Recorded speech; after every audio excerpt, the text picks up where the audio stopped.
오늘은 시편 5편 1절에서 12절까지 말씀입니다. 여호와여 나의 말에 귀를 기울이사 나의 심정을 헤아려 주소서. 나의 왕 나의 하나님이여 내가 부르짖는 소리를 들으소서. 내가 주께 기도하나이다. 여호와여 아침에 주께서 나의 소리를 들으시리니 아침에 내가 주께 기도하고 바라리이다. 주는 죄악을 기뻐하는 신이 아니시니 악이 주와 함께 머물지 못하며 오만한 자들이 주의 목전에 서지 못하리이다. 주는 모든 행악자를 미워하시며 거짓말하는 자들을 멸망시키시리이다. 여호와께서는 피 흘리기를 즐기는 자와 속이는 자를 싫어하시나이다.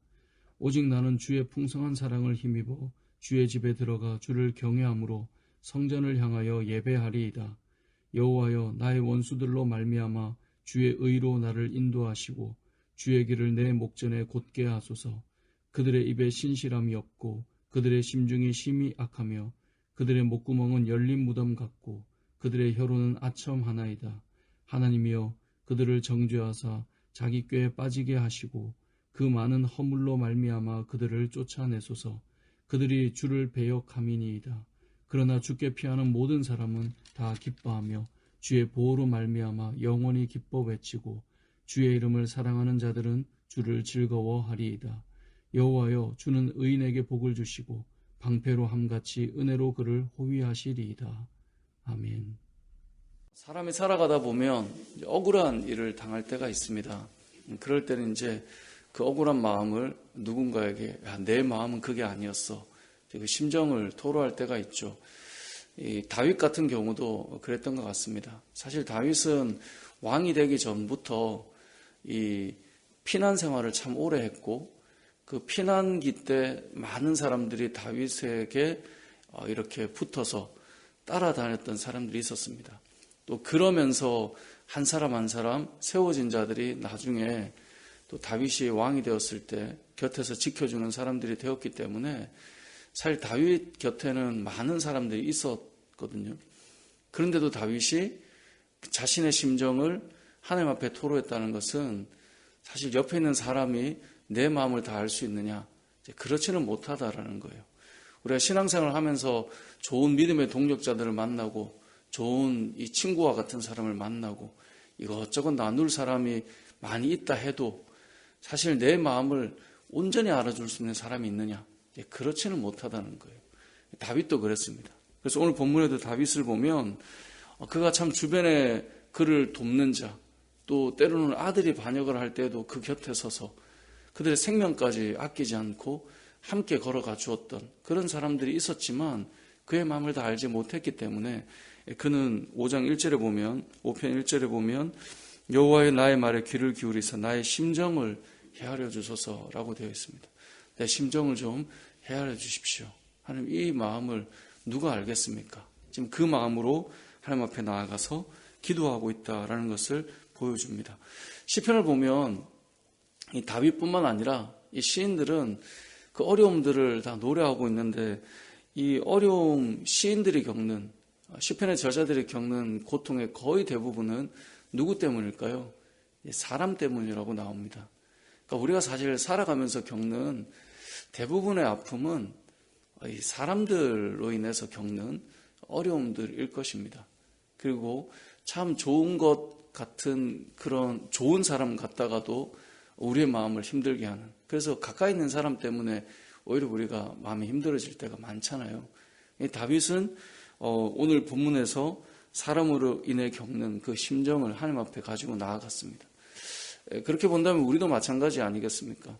우리도 하나님 앞에 나아갈 때 사람으로 인해 겪는 어려움을 내가 직접 풀어갈 때는 항상 일이 더 커질 때가 많고 더 이게 꼬여져 갈 때가 많은 것 같아요. 그런데 오히려 하나님 앞에 기도하고 사람에게 해야 될 일은 오히려 우리는 간결한 것 같아요. 정말 딱 해야 될 것들은 오히려 간결하게 가야 풀어지고 하나님 앞에 오히려 우리가 이 문제들을 가지고 나가야 되는데 이 다윗은 그런 마음으로 이 3절에 보니까 기도하는 겁니다. 여호와여 아침에 주께서 나의 소리를 들으시리니 아침에 내가 주께 기도하고 바라리이다 라고 되어 있습니다.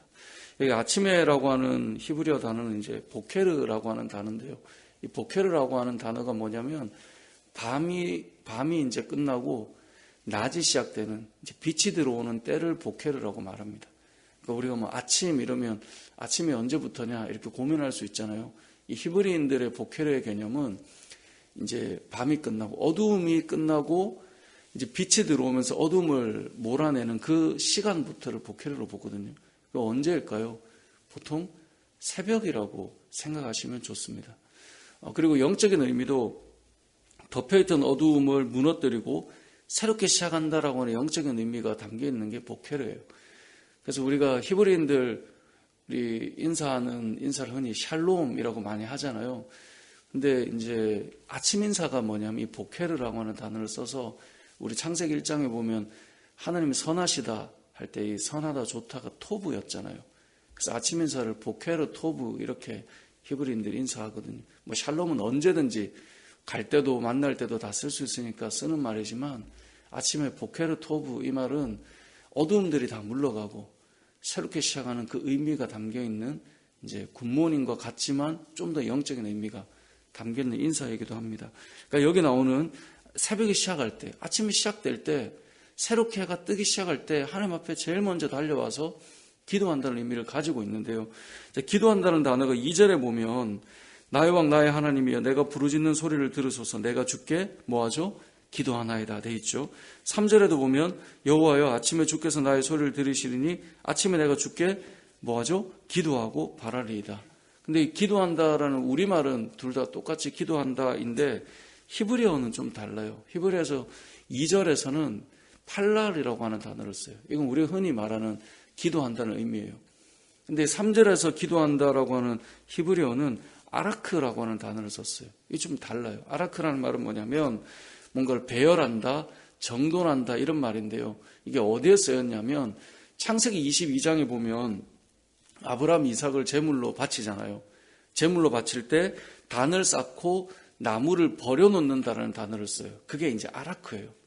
그러니까 여기에 2절에 나오는 기도한다라고 하는 것은 우리가 흔히 하나님 앞에 나 기도 좀 해야지 라는 개념이고 3절에 기도한다는 것은 제단을 쌓는단 말이에요.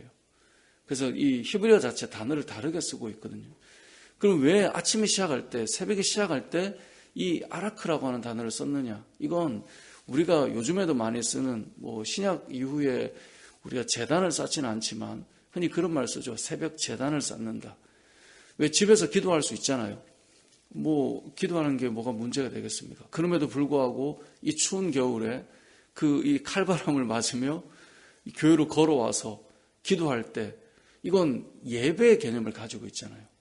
그래서 오늘 이 기도한다라고 하는 개념은 혼자 하나님 앞에서 밤새 부르짖는 그런 기도의 개념이 아니라 제단을 쌓는 거예요. 하나님 앞에 나아가서 사람으로 인해 겪는 어려움들이 있는데 히브리인들은 아침 저녁으로 드리는 이제 상번제도 있지 않습니까? 그것처럼 아침에 하나님 앞에 나와 제단을 쌓는 것입니다. 그래서 7절에 보면 오직 나는 주의 풍성한 사랑을 힘입어 주의 집에 들어가 주를 경외함으로 성전을 향하여 뭐하리다라고 돼 있죠? 예배하리다라고 돼 있는 겁니다. 하나님 앞에 기도하는데 이건 단순히 내 힘겨움을 하나님 앞에 토로하는 그런 기도를 넘어서 하나님 앞에 제단을 쌓는 기도를 말하고 있습니다. 사실 우리의 기도도 마찬가지라고 생각합니다. 얼마든지 내가 좀 편리하고 안락하게 기도할 수도 있지만 나의 심중을 하나님 앞에 내어놓고 기도하기 위해서 제단을 쌓는 사람들이 있죠. 정말 하나님 앞에 나아가서 기도한다라고 하는 그 나아감의 의미를 가지는 것이 오늘 본문의 내용입니다. 혹자는 그렇게 말하기도 합니다. 굳이 가서 해야 되냐고. 그런데 굳이 제단을 쌓는 사람들이 지금만 있는 것이 아니라 구약시대 때부터 하나님 앞에 특별한 의미를 가지고 제단을 쌓고 기도하며 부르짖는 자들의 그 심정과 그 시간들을 모든 것은 다 준비 과정부터 예배거든요. 예를 들어 주일날 예배 드릴 때 11시에 땡 하는 것 같지만 그 시간을 위해 준비하는 과정들이 있잖아요. 그래서 저도 어릴 때부터 이제 배웠던 것이 주일 예배를 위해서 토요일을 어떻게 보내야 되는가를 어렸을 때부터 배웠던 기억이 나거든요. 왜 그렇습니까? 그 준비하는 과정이 다 11시 예배 땡이 아니라 그 이제는 모든 것들이 담겨 있는 거죠. 우리가 새벽에 제단을 쌓는다? 이 다윗의 심정으로 그 어려움을 풀어나가기 위해서 하나님 앞으로 나아가는 그 제단을 버려놓는 그 마음이 이 다윗 안에 담겨 있다라는 거예요. 그래서 여호와여 아침에 주께서 나의 소리를 들으시리니 아침에 내가 주께 기도하고 바라리이다. 이 말은 주님 앞에 나아가 제단을 쌓는 의미가 담겨 있다는 거예요. 저와 여러분이 오늘 이 새벽에 기도하는 것 역시 저는 바로 이 새벽 제단이라고 생각합니다. 이렇게 함께 모여서 하나님 앞에 공동체 기도를 드리고 나의 심정을 주님 앞에 내어놓고 그렇게 기도하는 것 상당히 의미가 있다는 것이죠. 더 나아가서 이렇게 기도할 때 결국은 이 다윗은 무엇 때문에 기도했습니까? 만날 사람들, 본인이 느낄 때 악한 사람들, 그들의 특징이 어떤 자들인지 쭉 4절부터 보면 나오는데요. 8절에 보면 여호와여 나의 원수들로 말미암아 주의 의로 나를 인도하시고 주의 길을 내 목전에 곱게 하소서. 하루를 시작할 때 내가 만나는 사람들, 특별히 그중에는 특별한 힘겨운 사람도 있고 또 오늘 나에게 어려움을 줄 사람도 생길 수 있잖아요. 그것을 놓고 기도하는 것입니다. 이들의 특징이 무엇입니까? 9절에 보면 그들의 입에 뭐가 없습니까? 신실함이 없어요. 그들의 심중이 심히 악하며 그들의 목구멍은 열린 무덤과 같고 그들은 혀로 아첨한다라고 되어 있습니다. 앞에선 좋게 막 말하는 것 같아요. 근데 그들의 마음과 그들의 뒤에서 모습은 너무나 다르죠. 근데 이걸 사람이 느끼는 거잖아요. 그러니까 다윗이 하나님 앞에 고백하는 거잖아요.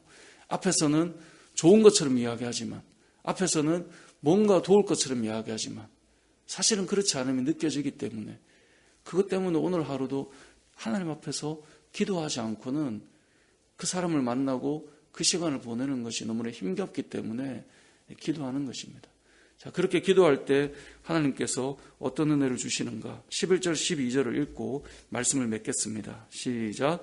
그러나 주께 피하는 모든 사람은 다 기뻐하며 주의 보호로 말미암아 영원히 기뻐 외치고 주의 이름을 사랑하는 자들은 주를 즐거워하리이다.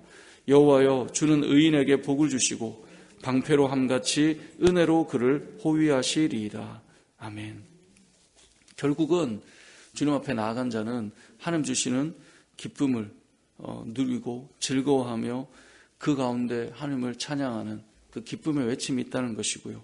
또 여호와여 주는 의인에게 복을 주시고 하나님 앞에서 복을 받고 또 방패로 함같이 은혜로 그를 호위하십니다. 주의 은혜가 여러분을 오늘도 둘러 보호하여 주실 텐데 인생을 살면서 어릴 때는 그랬던 것 같아요. 내가 잘해서 뭔가를 하는 것 같지만 결국 돌아보면 주의 은혜로 우리를 둘러 보호하시는 것을 우리가 경험하지 못하면 이렇게 살아갈 수 있는 것이 아니구나 라는 생각을 참 많이 합니다. 오늘 본문에 나오는 이 12절에 방패로 함같이 은혜로 그를 호위하신다.